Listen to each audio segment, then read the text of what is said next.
ಸರ್ವಸಂಗ ಪರಿತ್ಯಾಗಿ ಆಗಲೇಬೇಕಿದೆ.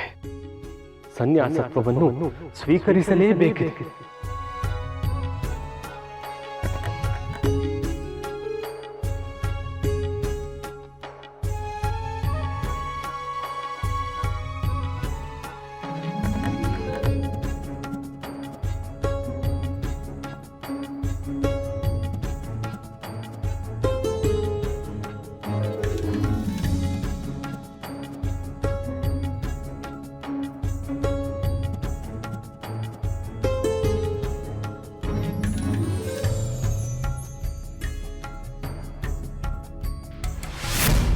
ಗೋವಿಂದ ಗೋವಿಂದ ಗೋವಿಂದ ಗೋವಿಂದ ಗೋವಿಂದ ಗೋವಿಂದ ಗೋವಿಂದ ಗುರುಗಳೇ ಏನೇ ಗಿರ್ಗಿಟ್ಲೆ ನೀವು ಹಿಂಗೆ ತಿರುಗಿಸಿದ್ರೆ ನಾನು ಹೋಗ್ಬಿಡ್ತೀನಿ ಈಗಲೇ.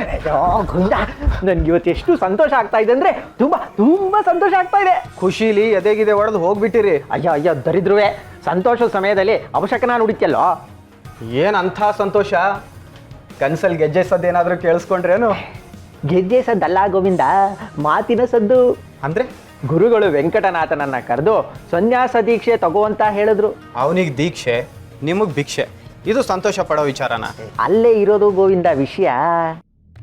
ಗುರುಗಳು ಸನ್ಯಾಸ ದೀಕ್ಷೆ ತಗೊಂಡು ಮಠದ ಪೀಠ ವಹಿಸ್ಕೊ ಅಂತ ವೆಂಕಟನಾಥನಿಗೆ ಪರಿಪರಿಯಾಗಿ ಹೇಳಿದ್ರು. ಆದ್ರೆ ಅವನು ನನಗೆ ಹೆಂಡತಿ ಮಗ ಇದ್ದಾರೆ, ಅವರೇ ನನ್ನ ಸರ್ವಸ್ವ, ನಾನು ದೀಕ್ಷೆ ತಗೊಳ್ಳೋದಿಲ್ಲ ಅಂತ ಕಡ್ಡಿ ತುಂಡು ಮಾಡ್ದಾಗ ಹೇಳ್ಬಿಟ್ಟ. ಹೌದಾ? ಹಾಗಾದ್ರೆ ನಿಮ್ ರೊಟ್ಟಿ ಜಾರಿ ತುಪ್ಪಕ್ಕೆ ಬಿತ್ತು. ಹೌದು ಗೋವಿಂದ. ನಾರಾಯಣಾಚಾರ್ಯರಿಗೆ ಪೀಠ, ವೆಂಕಟನಾಥನಿಗೆ ಪೀಕಲಾಟ, ಮಠದಲ್ಲಿ ನಮ್ಮದೇ ಆಟ. ಹೇಗೋ ಗುರುಗಳಿಗೂ ವಯಸ್ಸಾಯ್ತು, ಇನ್ನು ನಮ್ಮನ್ನ ಹಿಡಿಯೋರ್ಯಾರು ಗೋವಿಂದ. ಇನ್ನು ಮುಂದೆ ಮಠದ ಸಂಪತ್ತೆಲ್ಲ ನಮ್ಮದೇ. ಆದ್ರೆ ಪೀಠಾಧಿಪತಿ ಆಗೋ ನಾರಾಯಣಾಚಾರ್ಯರೇ ಇಲ್ವಲ್ಲ ಗುರುಗಳೇ? ಹೌದಲ್ವಾ ಗೋವಿಂದ? ದೀಕ್ಷೆ ತಗೊಂಡು ಹೋದವರು ಎಲ್ಲಿದ್ದಾರೆ ಅಂತಾನೆ ಗೊತ್ತಿಲ್ವೇ? ಹುಡುಕ್ಬೇಕು, ಹುಡುಕಿ ಎಲ್ಲಿದ್ರೋ ಮಠಕ್ಕೆ ಕರ್ಕೊಂಡು ಬರಬೇಕು ಗೋವಿಂದ. ಎಲ್ಲಿ ಅಂತ ಹುಡುಕ್ತೀರಾ ಅವ್ರನ್ನ? ಅವ್ರನ್ನ ಹುಡುಕೋದು ಮರಳಲ್ಲಿ ಸೂಜಿ ಹುಡುಕದಷ್ಟೇ ಕಷ್ಟ. ಕಷ್ಟಾನು ಇಷ್ಟಪಟ್ಟು ಮಾಡೋದು ಅಂದರೆ ಈ ಭೋಗೇಂದ್ರನಿಗೆ ತುಂಬ ಇಷ್ಟ ಗೋವಿಂದ. ಹುಡುಕಿಸ್ತೀನಿ. ಪೀಠದ ಮೇಲೆ ಅವ್ರನ್ನ ತಂದು ಕೂರಿಸಿ ಇಡೀ ಮಠದ ಸೂತ್ರವನ್ನು ನನ್ನ ಕೈಗೆ ತಗೊಂಡಿಲ್ಲ ಅಂದರೆ ನಾನು ಭೋಗೇಂದ್ರನೇ ಅಲ್ಲ.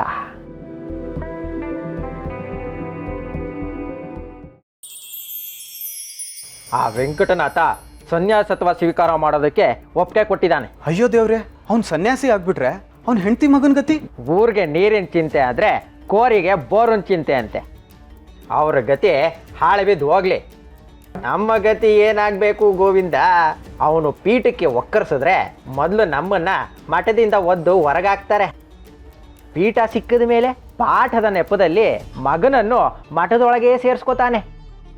ಹೆಂಡತಿಗೂ ಸಮಾಧಾನ ಮಾಡಿ ಆ ಕಡೆ ಸಂಸಾರನೂ ಉಳಿಸ್ಕೋತಾನೆ, ಈ ಕಡೆ ಪೀಠನೂ ಅಲಂಕರಿಸ್ತಾನೆ. ಇಲ್ಲ ಅಂದಿದ್ರೆ ಅವತ್ತು ಬೇಡ ಅಂತ ಧಿಕ್ಕರಿಸಿ ಹೋದವನು ಇವತ್ತು ಮತ್ತೆ ಬಂದು ಒಪ್ಪಿಗೆ ಕೊಡ್ತಿದ್ನಾ?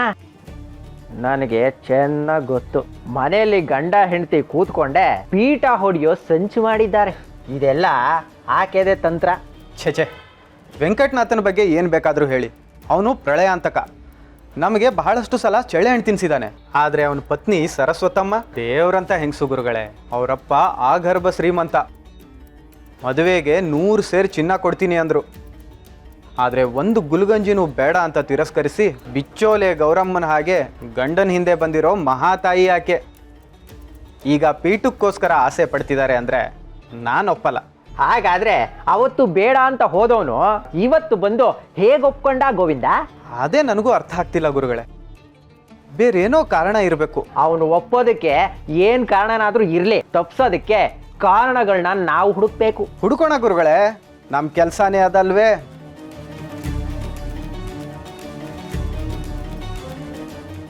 ಒಟ್ನಲ್ಲಿ ಶತಾಯಗತಾಯ ವೆಂಕಟನಾಥ ಪೀಠ ಇರೋದನ್ನ ತಪ್ಪಿಸ್ಬೇಕು.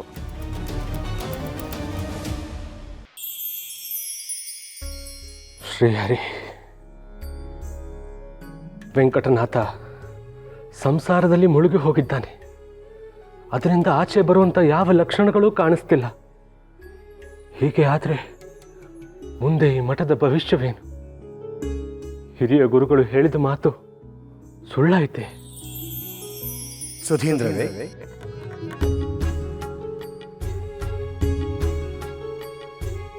ಗುರುಗಳೇ, ಶ್ರೀಹರಿ.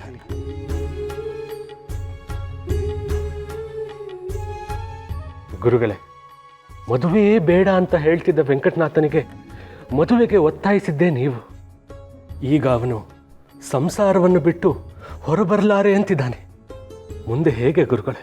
ಇದೆಲ್ಲ ಮೂಲರಾಮನ ನಿಯಮ ಸುಧೀಂದ್ರರೇ. ಅಂದರೆ ವೆಂಕಟನಾಥ ಸನ್ಯಾಸ ದೀಕ್ಷೆ ತೆಗೆದುಕೊಳ್ಳೋದಿಲ್ವೇ? ಈ ಮಠಕ್ಕೆ ಪೀಠಾಧಿಪತಿ ಆಗೋದಿಲ್ವೇ? ನಾನೆಷ್ಟೇ ಪರಿಪರಿಯಾಗಿ ಕೇಳ್ಕೊಂಡ್ರು ಅವನು ಒಪ್ಕೊಳ್ಳಿಲ್ಲ ಗುರುಗಳೇ. ಅವನು ಅಷ್ಟು ಸುಲಭವಾಗಿ ಹೇಗೆ ಒಪ್ಪುತ್ತಾನೆ ಸುಧೀಂದ್ರರೇ? ಹಾಗಾದರೆ ವೆಂಕಟನಾಥ ಸನ್ಯಾಸ ದೀಕ್ಷೆ ಒಪ್ಪೋದಿಲ್ವೇ? ಸುಲಭವಾಗಿ ಒಪ್ಪೋದಿಲ್ಲ. ಅವನು ಯಾರು? ಮಹಾವಿಷ್ಣುವಿನ ಅಂಶ ಶಂಕುಕರ್ಣ. ಪ್ರಹ್ಲಾದನಾಗಿ ಜನ್ಮ ತಾಳಿದಾಗ ತಂದೆಯ ಒತ್ತಡಗಳಿಗೆ ಮಣಿಯಲಿಲ್ಲ. ತನ್ನ ತಂದೆಗೆ ಹರಿಯ ದರ್ಶನ ಮಾಡಿಸಿ ಜ್ಞಾನೋದಯ ಮಾಡಿಸಿದವನು. ದ್ವಾಪರ ಯುಗದಲ್ಲಿ ಬಾಹ್ಲೀಕ ರಾಜನಾಗಿ ಹುಟ್ಟಿ ಕುರುಕ್ಷೇತ್ರ ಯುದ್ಧದಲ್ಲಿ ಕೌರವರ ಕಡೆ ಇದ್ದರೂ ತಾನು ಧರ್ಮದ ಪರ ಇರಬೇಕೆಂದು ಕೃಷ್ಣನನ್ನು ಬೇಡಿ ಭೀಮನಿಂದ ಮರಣ ಪಡೆದ ಮಹಾನುಭಾವ. ಈ ಕಲಿಯುಗದಲ್ಲಿ ಶ್ರೀ ವ್ಯಾಸರಾಜರಾಗಿ ಹುಟ್ಟಿ ತಿರುಪತಿಯ ಶ್ರೀನಿವಾಸನಿಗೆ ಪೂಜೆಯೇ ಇಲ್ಲದೆ ದಿಗ್ಬಂಧನಕ್ಕೆ ಒಳಗಾಗಿದ್ದಾಗ ಅದನ್ನು ಪರಿಹರಿಸಿ ಶ್ರೀನಿವಾಸನ ಪೂಜೆಗೆ ಅಣುವು ಮಾಡಿಕೊಟ್ಟ ಮಹಾನ್ ಪುರುಷ. ಅಷ್ಟು ಸುಲಭವಾಗಿ ಅವನು ಸನ್ಯಾಸವನ್ನು ಸ್ವೀಕರಿಸಲು ಒಪ್ಪುತ್ತಾನೆಯೇ? ಹಾಗಾದರೆ ಮುಂದೇನು ಗುರುಗಳೇ? ವೆಂಕಟನಾಥ ಸನ್ಯಾಸ ದೀಕ್ಷೆ ಸ್ವೀಕರಿಸೋದಿಲ್ವೇ? ಸ್ವೀಕರಿಸುತ್ತಾನೆ. ಆದರೆ ಅದು ಆ ಮಹಾತಾಯಿಯಿಂದ ಮಾತ್ರ ಸಾಧ್ಯ. ಗುರುಗಳೇ, ಯಾರು ಆ ಮಹಾತಾಯಿ? ಅವನ ಪೂರ್ವಜನ್ಮದ ತಾಯಿ ವಾಗ್ದೇವಿ. ತಾಯಿ ಸರಸ್ವತಿಯೇ? ಹೌದು. ಶಂಕುಕರ್ಣ ಶಾಪಕ್ಕೆ ಒಳಗಾಗಿ ಭೂಲೋಕಕ್ಕೆ ಬಂದು ಜನ್ಮ ತಾಳಲು ಒಪ್ಪದೆ ಚಿಂತಾಕ್ರಾಂತನಾಗಿದ್ದಾಗ ತಾಯಿ ಸರಸ್ವತಿ ಅವನಿಗೆ ಸಮಾಧಾನ ಹೇಳಿ, ನೀನು ಜವಾಬ್ದಾರಿಯನ್ನು ಮರೆತಿದ್ದಾಗ ನಾನು ಸೂಕ್ತ ಸಮಯದಲ್ಲಿ ಬಂದು ನಿನಗೆ ನೆನಪಿಸುತ್ತೇನೆ ಎಂದು ಮಾತು ಕೊಟ್ಟಿದ್ದಳು. ಅಂದುಕೊಂಡ ಹಾಗೆ ಆ ತಾಯಿ ಸೂಕ್ತ ಸಮಯದಲ್ಲಿ ಅವನಿಗೆ ಮಾರ್ಗದರ್ಶನ ಮಾಡುತ್ತಾಳೆ. ಅವನು ಸನ್ಯಾಸ ಸ್ವೀಕಾರ ಮಾಡಿ ನಿಮ್ಮ ಶಿಷ್ಯನಾಗುತ್ತಾನೆ. ನೀವು ನಿಶ್ಚಿಂತೆಯಿಂದ ಇರಿ. ಆಹಾ, ನನಗೆ ಈಗ ಸಮಾಧಾನ ಆಯಿತು ಗುರುಗಳೇ. ಧನ್ಯೋಸ್ಮಿ, ಧನ್ಯೋಸ್ಮಿ. ಶುಭವಾಗಲಿ.